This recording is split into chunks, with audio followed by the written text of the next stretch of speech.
দেশ বা দেশের বাইরে থেকে যারা যেখান থেকে আমার এই ভিডিওটি দেখতেছেন তাদের সবাইকে জানাই অনেক অনেক প্রীতি ও শুভেচ্ছা।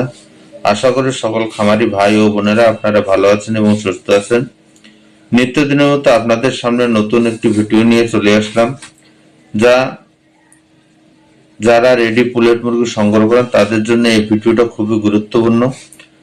তা আমার স্ক্রিনে যে মুরগিগুলো দেখতেছেন এই মুরগিগুলো একদম ভ্যাকসিন পরিপূর্ণ রেডি লেয়ার পুলেট মুরগি। তা আপনারা দেখিয়ে বুঝতে পারতেছেন যে এই মুরগিগুলো ডিমের জন্য একদম প্রস্তুত। তাই এরকম নিত্য নতুন ভিডিও পেতে এবং এরকম রেডি মুরগি সংগ্রহ করতে আপনারা অবশ্যই চ্যানেলটাকে সাবস্ক্রাইব করে বেল আইকনটি অল করে সাথে থাকবেন। তাই আমার কাছ থেকে এইরকম রেডি পুলেট মুরগি আপনারা সংগ্রহ করতে পারবেন বাংলাদেশের যে কোনো প্রান্ত থেকে। তাই আমি কথা এবং কাজে সঠিক রাখার চেষ্টা করি এবং আমি যা মুখে বলি তাই আপনারা পাবেন। তাই আমার এই মুরগিগুলোতে ভ্যাকসিন কমপ্লিট করা আছে। যদি কোনো খামারি ভাই বোনেরা রেডি পুলেট মুরগি সংগ্রহ করে খামার করতে চান অবশ্যই আমার স্ক্রিনে দেওয়া নাম্বারে সরাসরি যোগাযোগ করে আমার কাছ থেকে হোম ডেলিভারিতে অথবা সরাসরি খামারে এসে দেখে মুরগি সংগ্রহ করতে পারবেন। তে ভ্যাকসিন কমপ্লিট মুরগি এবং নিরাপদ ডিম নিশ্চিত লাভ। তো ভ্যাকসিন ছাড়া পুলেট মানে বড় ঝুঁকি, আর ভ্যাকসিন কমপ্লিট পুলেট মুরগি নিলেই ডিম ও লাভ নিশ্চিত।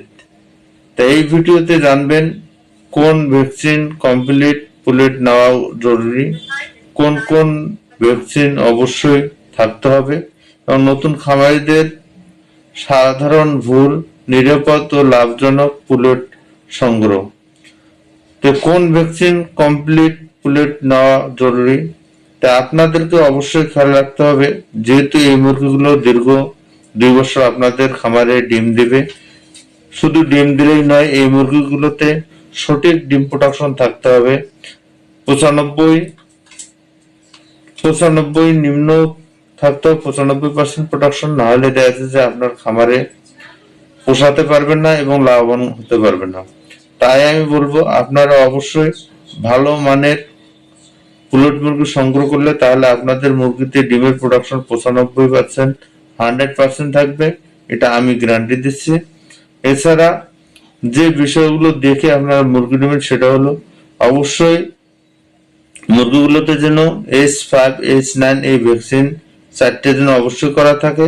এছাড়া সময়ের মধ্যে যেন ইডিএস করা হয়। অনেকেই দেখা যাচ্ছে যে সময়ের ভিতরে ইডিএস ভ্যাকসিন করেন না, এই কারণে দেখা যাচ্ছে যে মুরগি যখন ডিম ফুল প্রোডাকশন হয় ওই সময় দেখা যাচ্ছে যে মুরগিগুলো বিভিন্ন কারণে মারা যায়। অনেক সময় দেখা যাচ্ছে যে ডিম আটকে মারা যায়, অনেক সময় দেখা যাচ্ছে ডিম পাড়তে যায় মারা যাচ্ছে। তো এই যে সমস্যাগুলো, এই সমস্যাগুলোর থেকে উদ্ধার পেতে হলে আপনাদেরকে অবশ্যই সঠিক টাইমের মধ্যে ইডিএস কমপ্লিট করতে হবে। আরেকটা হচ্ছে কোন কোন ভ্যাকসিন অবশ্যই থাকতে হবে সেটা বললাম আপনাদেরকে। নতুন খামারিদের সাধারণত ভুল, নতুন খামারিরা যে ভুলটা করেন তারা রেডি পুলেট মুরগি সংগ্রহ করতে গেলে দেখা যাচ্ছে যে মুরগিগুলো সম্বন্ধে চেনেন না এবং মুরগিগুলোতে ভ্যাকসিন সঠিক আছে কি না তা বুঝতে পারেন না। না পারার কারণে ওনারা যে পুলেট মুরগিগুলো সংগ্রহ করেন এই মুরগিগুলো দেখা যাচ্ছে সঠিক টাইমে সঠিক ডিম দেয় না এবং মুরগিগুলোর ডিম একসাথে সবগুলো আসে না, ডিম দেয়, কোনোগুলো ডিম দেয় কোনোগুলো ডিম দেয় না। এই কারণে খামারিরা ক্ষতিগ্রস্ত